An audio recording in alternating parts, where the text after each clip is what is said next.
On September 11th, 2001, our nation changed forever. This is what the World Trade Centers looked like at 8:45 a.m., and this is what they look like at 8:46 a.m.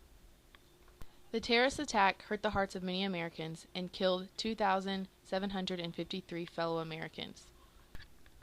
At 5:45 a.m., Mohammed Atta and Abdulaziz Al-Omari board a shuttle flight to Boston where they connect to a Los Angeles-bound flight, Flight 11.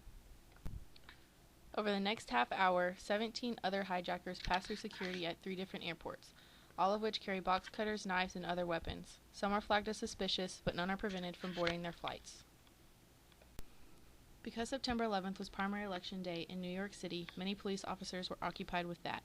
American Airlines Flight 11 is delayed 14 minutes, but finally departs at 7:59 a.m.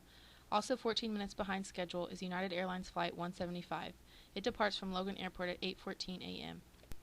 At 8:19, 2 veteran flight attendants, Betty Ong and Madeline Amy Sweeney, on Flight 11, signal the ground personnel of the hijacking. These 2 women have a combined experience of 26 years. They stayed in contact for most of the flight while relaying important information. The ground crew then alerted the FBI. At this time, the crew on the flight is no longer able to contact the cockpit. At 8:20 a.m., another flight, American Airlines Flight 77, leaves Washington en route to Los Angeles. This plane was delayed 10 minutes. It carried 5 hijackers. After this flight is hijacked, the route is reversed back to Washington, D.C. At 8:24 a.m., Mohammed Atta makes a crucial error and accidentally contacts air traffic control. He was trying to communicate with the Flight 11 cabin. After hearing the accidental transmission, Peter Saluski, an air traffic controller, contacts the Northeast Air Defense Sector to report the hijacking. This is a division of military that defends North American airspace. National Guard jets are informed and are ordered to locate and tail Flight 11. A 4th plane departs, also delayed from Newark International Airport. It was scheduled to depart within minutes of the other hijacked flights. The flight contained 4 hijackers. The chaos truly began when Flight 11 crashed into floors 93 through 99 of the World Trade Center's North Towers at 8:46 a.m. Everyone on board was killed, and many more inside the building were killed as well. Emergency stairwells and elevators were blocked. This caused nearly 1,400 people to be trapped. The FDNY and NYPD were immediately dispatched to the World Trade Center. They began to evacuate the Trade Center. Officers from surrounding areas were also dispatched to the site. President George Bush was notified of the first attack by White House Chief of Staff Andrew Card at 8:50 a.m. The president was visiting an elementary school when he was notified. Building 2 was told to return to their offices at 8:50, but were ordered to evacuate a few minutes later. Then at 9:03 a.m., a second plane hit the World Trade Centers. This time it was Flight 175. This plane crashed into the World Trade Center South Tower, floor 77 through 85. Again, everyone on the plane was killed.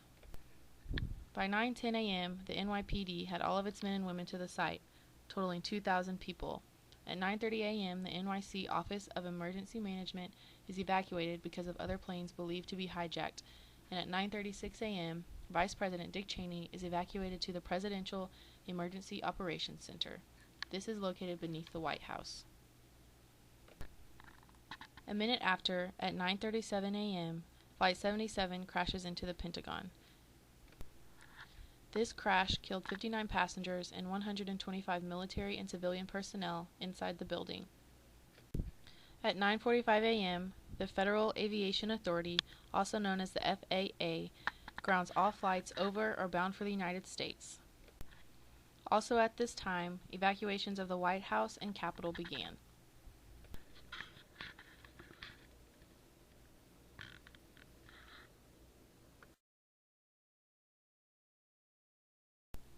The real devastation hits at 9:59 a.m.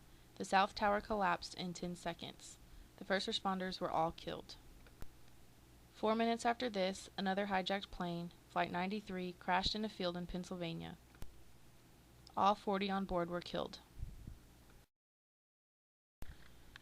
In less than 30 minutes, the North Tower collapsed. Debris, smoke, and dust exploded everywhere. It burned for 102 minutes. At 11:02, evacuation is ordered by the mayor of New York. Over 1 million residents began on foot and boat to evacuate. The day continues in chaos.